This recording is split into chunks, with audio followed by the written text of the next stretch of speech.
எந்த நேரத்தில் பிறந்தனோ அப்படிம்பாங்கல்ல, எதை பற்றியும் கவலைப்படாதீங்க. இந்த 4 நட்சத்திரம்னு சொல்கிறோம்லாம் 27 நட்சத்திரம் இருக்கு இல்லையா? முருகப்பெருமான்கிட்ட 27 பொருள் இருக்கு. என்ன சொல்றார் அருணகிரியார்? இந்த பாட்டங்க நான் பல ஆயிரம் பேருக்கு எழுதி கொடுத்துருக்கேன். இப்போலாம் நான் ஊருக்கு சொற்பொழிவுக்கெல்லாம் போனால் வாட்ஸ்அப் இருக்கு. வாட்ஸ்அப்பில் ஊர் தலைவருக்கு அனுப்புனா அவர் அந்த குரூப்பில் போட்டு எல்லாரும் எடுத்துக்கிறாங்க. இந்த 2006-07 சொற்பொழிவுக்கு போகும்போது அப்போ ஜெராக்ஸ் கடைகளே குறைவு தான். அப்போலாம் கூகுள் கிடையாது, வாட்ஸ்அப் கிடையாது, யூடியூபே கிடையாது. 2006-07 இந்த மாதிரி ஃபோன், ஆண்ட்ராய்டு ஃபோன் யாருக்கிட்டையுமே கிடையாது. அப்போ என்ன பண்ணுவேன்னா, நாலென் செய்யும் இந்த பாட்டை, கந்தரலங்கர பாட்டை எழுதி 100 காப்பி ஜெராக்ஸ் போட்டு போவேன்.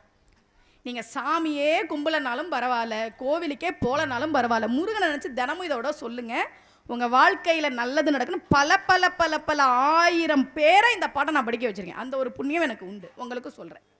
நாள் என் செய்யும், இன்னைக்கு எனக்கு அஷ்டமி, இன்னைக்கு எனக்கு சந்திராஷ்டமம், இன்னைக்கு எனக்கு நான் என்ன வேணா இருந்துட்டு போட, நாள் என் செய்யும், வினைதான் என் செய்யும். போன பிறவியில் நான் ஏதோ பாவம் பண்ணியிருக்கலாம், அதுக்கு நான் என்ன பண்ணுவேன்? போன பிறவியில் தெரியாம தானே பண்ணேன். வினைதான் என் செய்யும், என்னை நாடி வந்த கோலன் செய்யும்.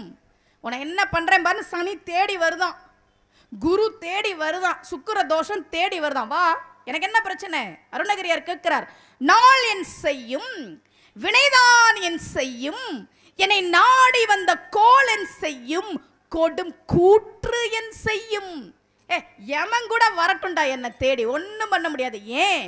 குமரேசர் இரு தாளும் சிலம்பும் சதங்கையும் தண்டையும் தோளும் சண்முகமும் கடம்பும் எனக்கு முன்னே வந்து தோன்றிடினே. முருகப்பெருமான் கிட்ட 27 பொருள் இருக்கு. நான் சொல்ல சில கணக்கு போடுங்க பார்ப்போம். 2 தாள், 2 சிலம்பு, 2 சதங்கை, 2 தண்டை, கூட்டினா எவ்வளோ வருது? மதியானம் 12:30 மணிக்கு கணக்கு கேட்டால் எங்களுக்கு என்ன தெரியும்? 8 வருதா? கரெக்டாக சொல்லிட்டீங்க.